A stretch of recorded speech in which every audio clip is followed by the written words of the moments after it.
반가. 안녕하세요. 여러분 반갑습니다.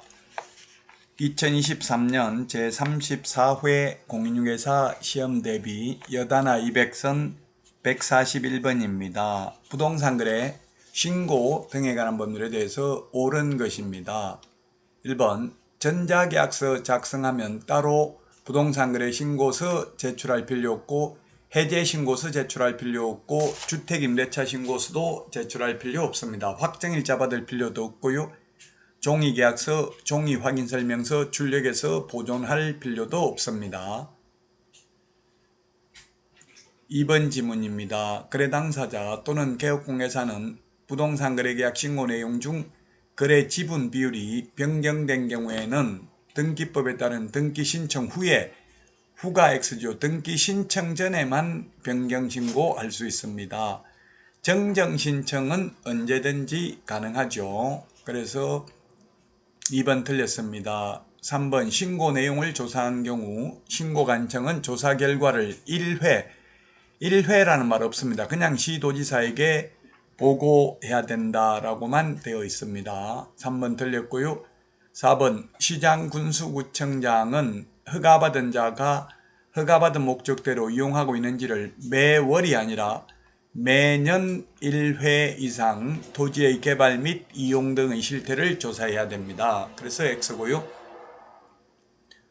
5번입니다. 외국인 등의 부동산 등 취득 보유 신고 또는 토지 취득 허가 신청을 하는 경우 신고간청 또는 허가간청에 제출하여야 하는 서류를 전자문서로 제출할 수 있습니다. 다만 외국인 등이 전자문서로 제출하기 곤란한 경우에는 신고일 또는 신청일로부터 14일 이내에 우편 또는 모사 전송의 방법으로 제출할 수 있습니다. 그래서 5번이 정답이 되겠습니다. 부동산 거래 신고 등에 관한 법률이 9문제, 33회 때는 9문제, 32회 때는 7문제 출제됐으니까요. 고득점을 하려면 꼭 숙지해야 되는 내용이 되겠습니다. 자, 다음은 142번입니다. 전자문서로 할 수 없는 것입니다.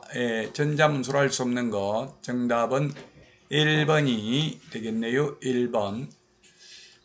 면적 변경 없는 상태에서 거래 가격 변경 신고하는 경우에는 정빈자료, 계약서, 사본 등을 제출하러 가야 됩니다. 방문 신고만 가능합니다. 우리 암기 프린트 50번 맨 밑에 있죠? 인장 등록 신고서 가능합니다. 인장 등록, 변경 등록 모두 전자문서 가능하고요. 3번 고용신고는 전자문서 가능한데 고용관계 종료 신고는 전자문서 안됩니다. 4번에 휴업 폐업은 전자문서 안됩니다. 휴업 폐업의 경우 등록증 반납하러 가야 됩니다. 그러나 재개, 변경 신고는 전자문서 가능합니다.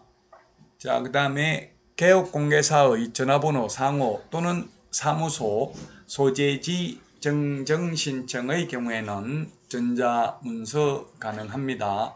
전자문서 불가능한 것은 주로 거래 당사자 중 한 명이 신고하는 경우는 사실관계와 부합하는 여부를 담당 공무원이 확인해야 되기 때문에 전자문서 안됩니다. 암기 프린트 50번 맨 밑에 보면 전자문서 불가능한 것을 적어놨습니다. 자, 다음은 143번입니다. 143번 농지법입니다. 1번 농지 소유자는 농업 경영에 이용하지 아니하거나 이용하지 아니하게 되었다고 시장군수구청장이 인정한 경우 그 사유가 발생한 날로부터 1년 이내입니다. 1년 이내. 농지 처분 의무기간이 1년입니다. 세대원이 아닌 자에게 처분해야 됩니다. 처분 의무기간 1년. 자, 그 다음에 농지 취득자익증명은 7일 이내 발급해 주고요. 농업경영계획서 제출하지 않는 경우는 4일. 농지위원회 심의 대상인 경우는 14일 이내 발급을 해야 됩니다. 주말 체험용 농은 세대원 전부 합산한 면적이 1000제곱미터 미만이어야 합니다. 4번 농업진흥지역 내에 주말 체험용 농 취득할 수 있다 했는데 없습니다. 이제 진흥지역 안에서는 주말 체험용 농은 불가능합니다. 농업진흥지역이라는 것은 농사만 지어야 되는 땅이 되겠죠. 옛날로 말하면 절대농지입니다.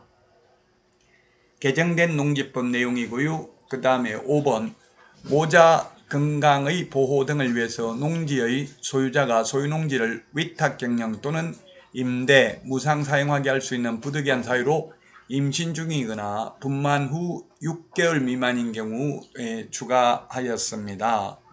직접 농사를 짓지 않아도 소유할 수 있는 경우입니다. 그 외에도 3개월 이상 해외여행 중인 경우, 3개월 이상 병원에 입원한 경우 등의 경우 위탁 경영이 가능합니다. 농지법이 2021년 8월 달에 많이 개정이 됐죠. 지금은 엄격하게 농사 지을 사람만 농지를 소유할 수 있도록 개정됐습니다. 자, 다음은 144번입니다. 부동산 거래 신고 등에 관한 법률에서 외국인 부동산 취득 특례입니다. 특례라는 것은 특별히 예외죠. 옛날에는 외국인 토지법이었습니다. 그러다가 2017년 이제 외국인 토지법하고 부동산 거래 신고에 관한 법률이 그리고 국토의 계획 및 이용에 관한 법률에 있는 토지거래 허가제가 부동산 거래 신고 등에 관한 법률로 통폐합됐습니다. 따라서 이제 옛날에는 토지만 신고하고 허가받았는데 지금은 토지뿐만 아니라 건축물, 입주권, 분양권의 경우에도 신고해야 됩니다. 우리나라 사람은 매매계약만 신고하는데 외국인인 경우 교환계약, 증여계약도 신고 대상입니다. 따라서 신고 대상이 아니라고 해서 X고요. 2번 교환계약 신고 대상이다 아니다 해서 X입니다. 교환계약, 증여계약 다 신고 대상입니다. 취득할 수 있는 권리 즉 입주권, 분양권도 신고해야 됩니다. 자, 그 다음에 건축물도 허가 대상이다 했는데 허가는 토지 취득 허가입니다. 우리 암기 프린트 27번에 군문자야 이렇게 암기했죠. 군사기지 및 군사시설 보호구역, 문화재 보호구역, 그 다음에 자연환경보전법에 의한 생태경관보전지역, 야생생물 특별보호구역에서는 허가받아야 됩니다.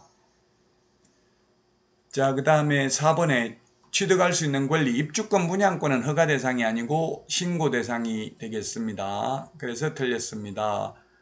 5번 신고관청은 외국인 토지 취득 허가 내용을 매 분기 종료일로부터 1개월 이내에 시도지사에게 제출해야 됩니다. 암기 프린터 45번에 11번, 12번에 있죠. 제출받은 시도지사는 또 1개월 이내에 국토교통부 장관에게 제출을 해야 되죠. 외국인 특례에 대해서도 시험에 한 문제 출제가 됩니다. 외국인이 계약을 원유로 취득한 경우 60일 이내 신고하고 안 하면 300만원 이하가 되는데 단 매매계약은 외국인 특례가 적용되는 것이 아니기 때문에 매매계약은 외국인이든 우리나라 사람이든 30일 이내 신고해야 되고 안 하면 500만원 이하의 과태료고요. 계약 이외의 원인, 경매, 상속, 환매권 행사, 판결, 그 다음에 신축, 개축, 정축, 재축의 경우 6개월 이내에 신고해야 되고 안 하면 100만원 이하의 과태료입니다. 계속 보유 신고도 6개월 이내에 해야 되죠. 대한민국 국민이 외국 국적을 취득한 경우에도 6개월 이내에 신고 안 하면 100만원 이하의 과태료고 군문자야, 군사기지 및 군사시설 보호구역 등에서 외국인 특례에 의해서 허가받지 않는 경우 2년 이하의 징역이나 2천만원 이하의 벌금에 처합니다. 허가 신청하면 15일 이내에 허가 여부를 통보해야 되고요.